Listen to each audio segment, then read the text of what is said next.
फिर परमेश्वर जी ने कहा कि भाई एक दो चादर लाओ, एक नीचे बिछाऊंगा, एक ऊपर ओढ़ कर लेटूंगा।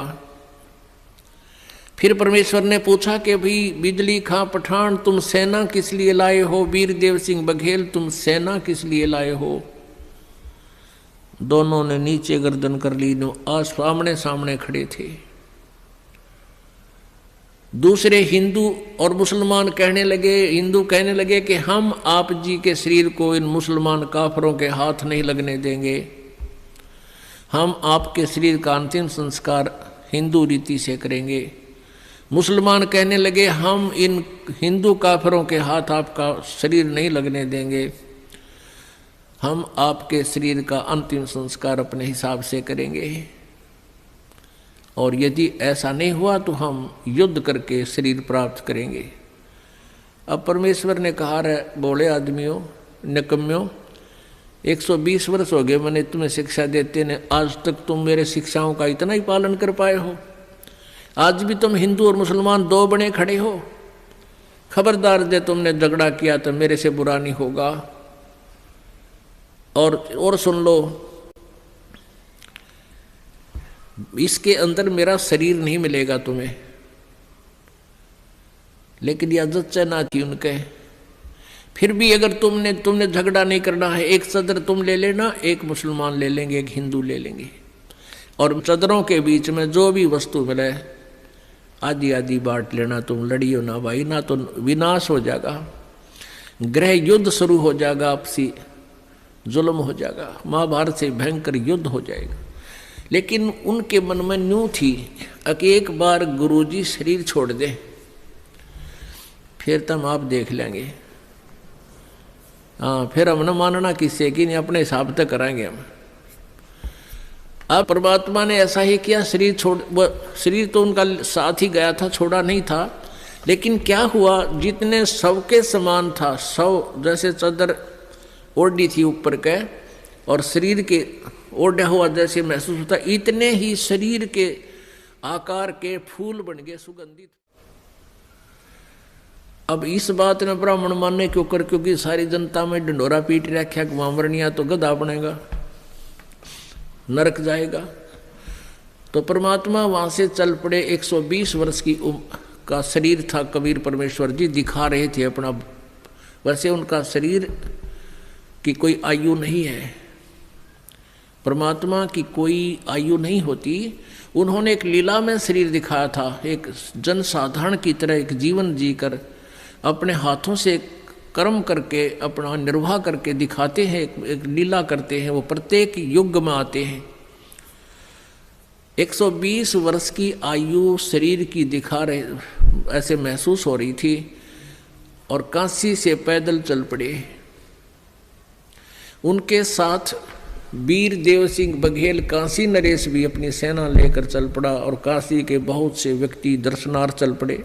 और काशी के वो विद्वान पंडित मंडलेश्वर भी अपने पोथी बही लेकर के चल पड़े, पत्रे वत्रे और ज्योतिष जातस सारी शोधन खातर वो भी चल पड़े।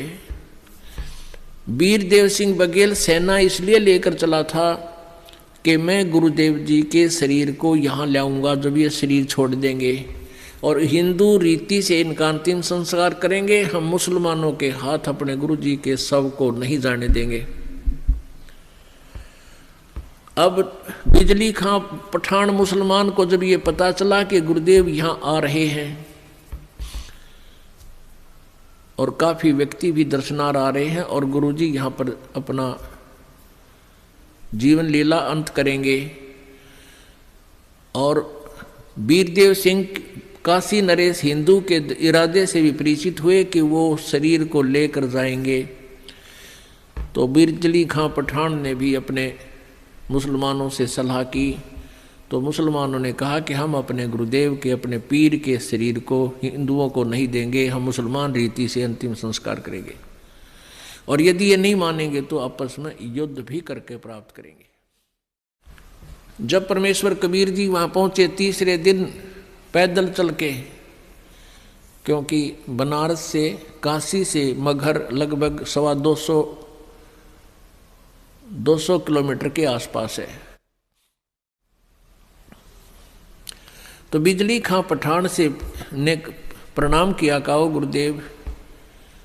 परमात्मा ने अपना कारण बताया वहाँ पहुँचने का और कहा कि बिजली खां मैं स्नान करूँगा, पानी की व्यवस्था, जल की व्यवस्था करो।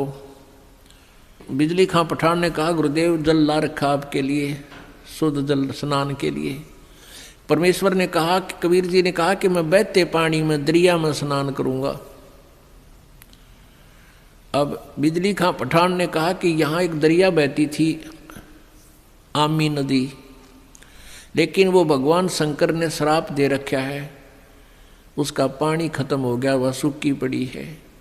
परमेश्वर जी ने कहा कि चलो दिखाओ मुझे कहाँ है वो आमी नदी।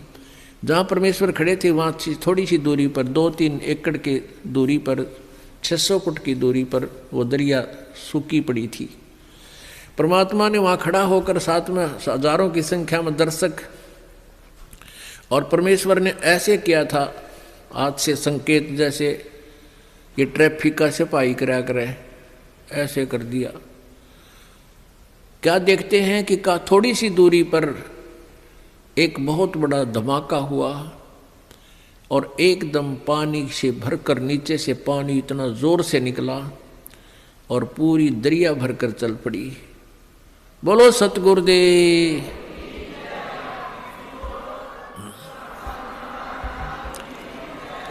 बंदी छोड़ कबीर परमेश्वर जी की जय। उधर से काशी नरेश वीरदेव सिंह बघेल, वो भी कबीर परमेश्वर जी की भक्ति और ज्ञान और शक्ति से परिचित होकर के उपदेशी कबीर जी के शिष्य थे। तो कबीर परमेश्वर जी ने कहा कि भाई धरती का भरोसा नहीं रहना चाहिए, तुम कोई तो कहते हो मथुरा में मोक्ष होगा, नहीं। परमात्मा कहते हैं मुक्ति खेत मथुरा परी और किन्या कृष्ण कलोल और कंस के सी चाणोर से वहाँ फिरते डामाडोल। तुम्हारी बात बड़ी कर दें, तुम मथुरा को एक मुक्ति क्षेत्र मानते हो, मोक्ष क्षेत्र। अरे उसमें कृष्ण जी ने तो वहाँ नरी मौज मचाई, जैसे मठ गोपियों के साथ बकवाद करी, और उस मोक्ष तुम मानते हो मोक्ष स्थान ही है वो, तो उस मोक्ष स्थान पर कंस केसी और चाणूर जैसे का बक्कल उतरा, उन बकवाद प्राप्त हुई, उनका मोक्ष ना होया। तो कहने का भाव ये था कि भक्ति जो यथार्थ भक्ति है, उस भक्ति के करने से मोक्ष होगा और मर्यादा में रहते हैं। तो कबीर परमेश्वर ने उन ब्राह्मणों से कहा कि तुम मूर्ख बना रहे हो भोली जनता को, मैं मगर में शरीर छोड़ूंगा और मैं स्वर्ग से भी आगे सतलोक में जाऊंगा। और परमात्मा आकाश में जाकर आकाशवाणी की कि भी देख लो ब्राह्मणों, देखो मैं जा रहा हूं सतलोक को। जब आकाश में देखा तो परमात्मा का नूरी शरीर तेजो में शरीर हो गया और ऊपर आकाश को जा रहे हैं, और ये आकाशवाणी करते जा रहे हैं और कहते हैं उठा लो पर्दा, इसमें नहीं है मुर्दा। चद्दर उठा के देखा, उसमें सुगंधित फूल पाए। हिंदू और मुसलमान कहाँ तो कत्लेआम करने को तैयार थे एक दूसरे के। बिजली खां पठान और वीरदेव सिंह बघेल हिंदू राजा आपस में एक दूसरे की ऐसे प्यार से शरीर के ऐसे एक दूसरे से चिपक गए, सीने से सीने का लगाया। आपस में सब हिंदू मुसलमान एक दूसरे से सीने से लगकर ऐसे रो रहे हैं जैसे छोटे छोटे बच्चों की माँ मर जाती है, पिता मर जाता है, और रो रहे हैं और कह रहे हैं हम कति मूर्ख थे, हमने पहचाना नहीं, वो अल्लाह थे, खुदा थे, वो परमात्मा आए हुए थे।